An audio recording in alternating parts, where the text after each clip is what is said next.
মাইলস্টোনের যে আমাদের যে একটা সেকশন আছে, ওই একটা সেকশনে আপনার প্রায় 18 জন মারা গেছে 20 জনের ভিতর, তাহলে 2 জন বেঁচে ছিল। একটা ভাই জাস্ট ঘুমন্ত অবস্থায় ছিল, যেভাবে হেড ডাউন অবস্থায় সে মারা গেছে, মানে পুতুল যেভাবে জ্বলে যায় না সেমভাবে জ্বলে গেছে, যেই খারাপ সিচুয়েশন ছিল। মাইলস্টোন স্কুল অ্যান্ড কলেজে অবরুদ্ধ অবস্থায় রয়েছেন 2 উপদেষ্টা সহ প্রেস সচিব। দর্শক, আইন উপদেষ্টা আসিফ নজরুল এবং শিক্ষা উপদেষ্টা অধ্যাপক ডক্টর সিয়ার আবরার মাইলস্টোন স্কুল অ্যান্ড কলেজে অবরুদ্ধ অবস্থায় রয়েছেন। তাদের সঙ্গে রয়েছে প্রধান উপদেষ্টার প্রেস সচিব শফিকুল আলমও।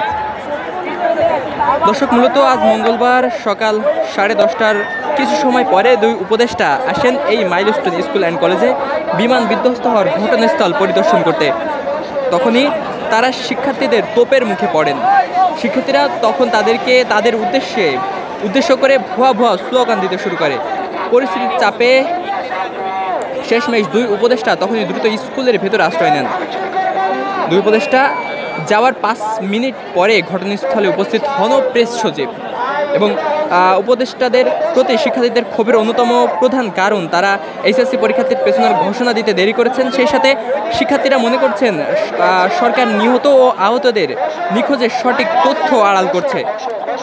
জানা গেছে তারা এখন ঘটনাস্থল থেকে বের হওয়ার চেষ্টা করছেন এবং কিছুক্ষণের মাঝে তারা শিক্ষার্থীদের উদ্দেশ্যে বক্তব্য রাখবেন, এমনটি কিন্তু আমরা জেনেছি।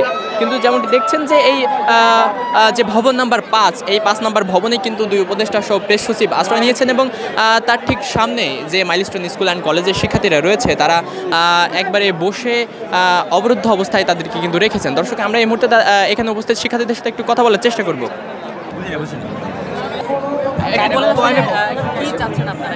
ভাই, আমাদের মেনলি এখানে আমাদের অনেক ভাই বোনেরা মারা গেছে, আমাদের নিজেদের ভাই বোনে অনেক মারা গেছে এবং তাদের এই সুষ্ঠু বিচার এবং আমাদের যে বড় ভাইরা, আমাদের ইন্টার সেকেন্ড ইয়ারের অনেক বড় ভাইরা, তারা প্রথম থেকে আমাদের ফার্স্ট অফ অল প্রথমে আমাদের সেনাবাহিনী বা ফায়ার সার্ভিস ছিল না।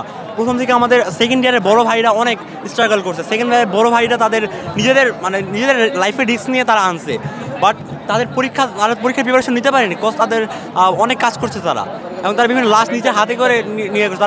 তার মেন্টালিটিও পড়ার মধ্যে ছিল না। কিন্তু ভাই, আমাদের শিক্ষা বোর্ড পিছাইতে আমাদের মাইলস্টোন কমিউনিটি গ্রুপে রাত 2:30 পর্যন্ত আমাদের কথা হয়েছে। তাদের শিক্ষা বোর্ড থেকে কোনো ছাড়া পাওয়া যায়নি এবং তাদেরকে অনেক করে বলার পরে আমাদের স্কুলে হালকা মিছিল করার পর, আন্দোলন করার পরে রাত 2:30 বাজে আমরা আন্দোলন করেছি। দেন আমাদের এই পরীক্ষা পিছানো হয়েছে বড় ভাইদের এবং আমাদের ভাই বোনদের সুস্থ বিচার চাই আমরা। এখানে আপনার প্রায় অলমোস্ট 5-6 বার হেলিকপ্টার নামানো হয়েছে এবং হেলিকপ্টারে করে আপনাদের হয়তো লাশ নিয়ে গিয়েছে অথবা বিভিন্ন জীবিত মানুষ নিয়ে গেছে। জীবিত মানুষ আমরা দেখি নাই, বাট অনেক লাশ নিয়ে গিয়েছে। কিন্তু হেলিকপ্টারগুলো কোথায় ল্যান্ড করা হয়েছে বা হেলিকপ্টারের মানুষগুলো কোথায় গেছে তা আমরা আদৌ কিছুই জানি না। তা আমাদের এগুলো জানতে চাই আমরা। এবং রাতের 2টা বাজে, রাতের 1টা বাজে তারা কেন অ্যাম্বুলেন্স নিয়ে আসবে? তারা এই লাশগুলো গেট কেন আটকেছে এবং কোনো গার্জিয়ানকে, কোনো লোককে তারা ভিতরে ঢুকতে দেয় নাই। তো এগুলো কেন হচ্ছে? এগুলো কেন এই কারণ? কেন আমরা সত্যতা জানতে পারবো না? এবং লাশের সংখ্যা তো ভুলেও জানানো হচ্ছে না। আমাদের নিজের হাতে আমরা মানে 20-25 জন আমরা বের করেছি। আমার ভাই বাজার বের করেছে ভাই স্পটই আপনার প্রায় 30 জন প্লাস মারা গেছে। মানে আমাদের ভাইদের মাথা, শরীরের বডি পার্ট সব আলাদা হয়ে গেছে। কি যে সিচুয়েশন ছিল, আপনারা থাকলে আপনারা সেন্সলেস হয়ে যেতেন। মাইলস্টোনের যে আমাদের যে একটা সেকশন আছে, ওই একটা সেকশনে আপনার প্রায় 18 জন মারা গেছে 20 জনের ভিতর, তাহলে 2 জন বেঁচে ছিল।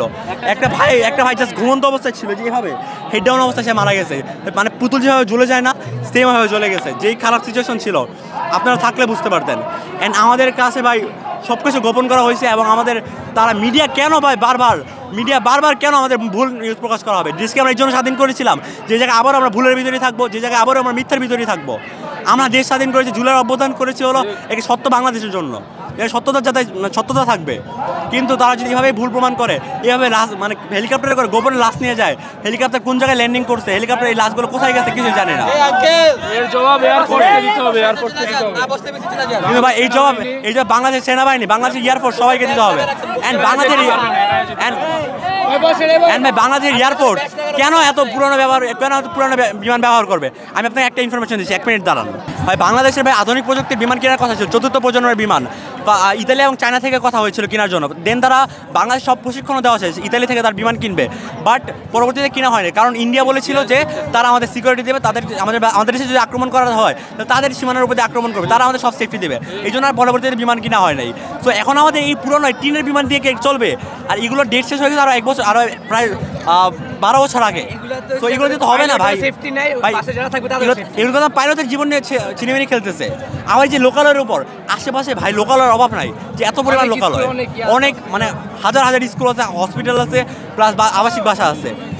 এই যে এগুলোকে ট্রেনিং করার জায়গা, বাংলাদেশে এত সুন্দর বঙ্গোপসাগর থাকতে, এত সুন্দর মানে অনাবাসিক এলাকা থাকতে, তারা কেনই মানে আবাসিক এলাকার উপর করবে?